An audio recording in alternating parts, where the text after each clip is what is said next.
grosse entreprise, la première du pays au Maroc, l'Office chérifien des phosphates, pour montrer que dans une petite comme dans une grande entreprise, on a les moyens de faire des changements vraiment extraordinaires. Vous dites l'entreprise qui va être capable de vivre et de survivre dans ce monde VICA, c'est pas l'entreprise assise sur une structure solide, c'est l'entreprise dynamique. Vous dites ce qui compte aujourd'hui, c'est les flux. Oui. C'est la dynamique. Oui, tout à fait. C'est parce qu'effectivement, on ne peut pas savoir d'où vont venir les problèmes. Une des choses les plus terribles qu'on disait, ils le disent moins en moins les consultants il y a 10 ans aux entreprises, c'est concentrez-vous sur votre cœur de métier. Moi, je dis, si vous concentrez sur votre cœur de métier, vous êtes mort. Vous êtes mort et enterré. Parce que justement, dans ce monde bougeant, il faut avoir beaucoup de cordes à son arc. Et c'est le fait d'avoir beaucoup de cordes à son arc qui assure la survie à long terme de l'entreprise. Vous voyez ? Dans ce monde, la stabilité, c'est la mort. Voilà, et donc, par exemple, pour prendre l'exemple de l'Office chérifien des phosphates... Alors racontez-nous cette histoire un peu, parce que c'est quand même une entreprise d'un pays qui n'est pas un pays parmi les plus développés, qui est une entreprise d'État, tout à fait, dans les matières premières, et alors cette entreprise... Elle a opéré une mutation assez remarquable. Racontez-nous l'histoire. C'est ça qui m'a particulièrement intéressé. C'est-à-dire qu'en fait, leur idée, c'est ils ne se reposent pas. Ils sont numéro 1 mondial du phosphate. Ils ont des réserves de phosphate pour presque un siècle. Donc, ils pourraient se reposer là-dessus. Mais justement, ils raisonnent en se disant...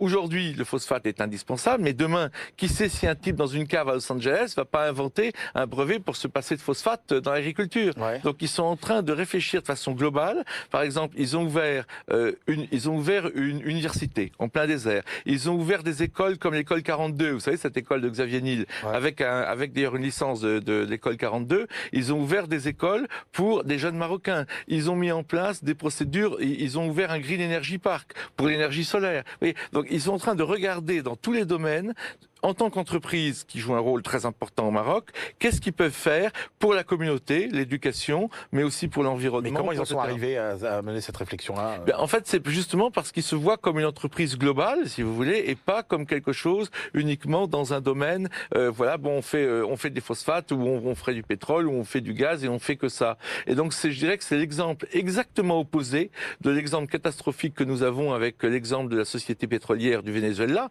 qui a distribué toutes ses richesses pour faire de la charité, etc. Là, au contraire, la vision de l'entreprise, c'est on gagne de l'argent et on ne fait pas de la charité, on crée de la valeur. Est-ce que vous fantasmez pas trop là cette histoire d'intelligence collective?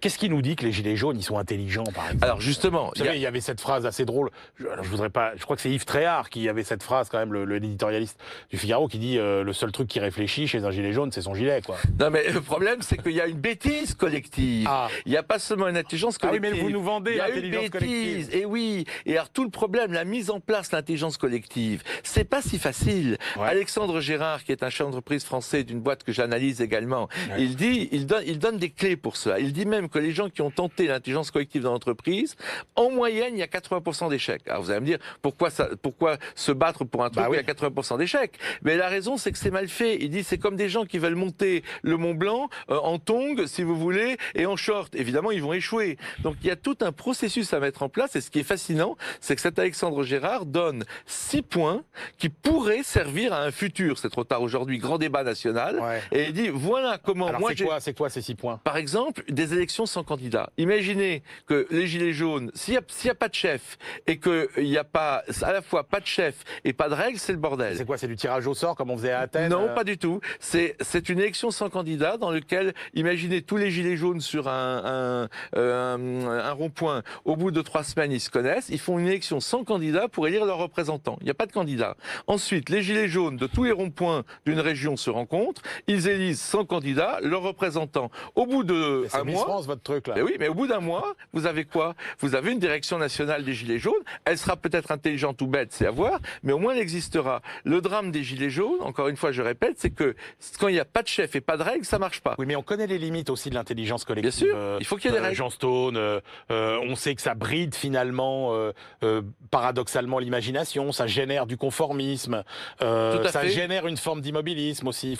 C'est compliqué. Il y a des domaines comme la comptabilité, par exemple, vous ne pouvez pas réinventer la comptabilité tous les matins. Tout à fait, c'est ça. C'est-à-dire qu'en fait, il y a des zones d'application de l'intelligence collective, et puis il y a des obstacles que vous venez tout à fait de mentionner. C'est-à-dire que, par exemple, il faut des places de créer. Il faut toujours, je dirais, un fou du roi dans une entreprise. Il faut toujours. J'en ai un exemple, juste dans l'OCP, il y a quelqu'un, un ingénieur, qui a dit nous avons des milliers de pompes et nous avons des milliers de moteurs électriques qu'on achète à l'étranger. Personne ne sait les fabriquer. On va, nous, l'OCP, fabriquer des pompes et des moteurs électriques. On va dire mais t'es complètement fou, c'est pas notre métier, c'est de la sidérurgie, de la mécanique, on sait rien faire, etc. etc.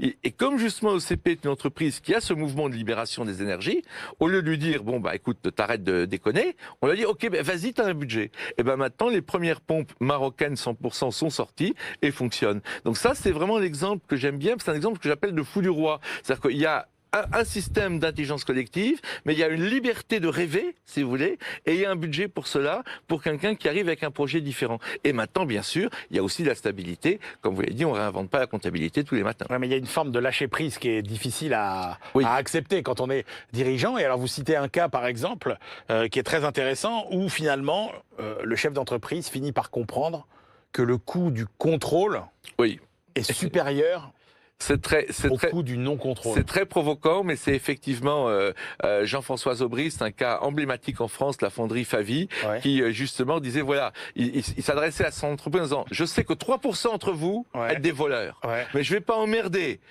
97% des salariés pour 3% de voleurs. Donc à partir du moment, tout est en accès libre, vous allez prendre les pièces quand vous voulez, il n'y a pas de contrôle, mais s'il y a un type qui vole, vous lui tapez sur le... Parce qu'évidemment, vous allez être maintenant payé avec un pourcentage des résultats de l'entreprise, donc s'il vole, ça va contre votre intérêt aussi. Donc vous lui tapez sur l'épaule et lui dire, bah attends, là tu es en train de léser tout le monde. Donc autocontrôle, et quand il y a de l'autocontrôle, tous les chefs d'entreprise, que ce soit Alexandre Gérard, Thierry Pic ou les gens de l'OCP, disent quand on arrive à cette situation où il y a un autocontrôle collectif, c'est beaucoup plus puissant qu'un contrôle qui vient d'en haut. Et toutes ces entreprises marchent et gagnent de l'argent. Merci messieurs. Thierry Lepercq, Hydrogène, le nouveau pétrole. C'est aux éditions du Cherche Midi. Jean Stone, l'intelligence collective, clé du monde de demain. C'est aux éditions de l'Observatoire. On se retrouve tout de suite.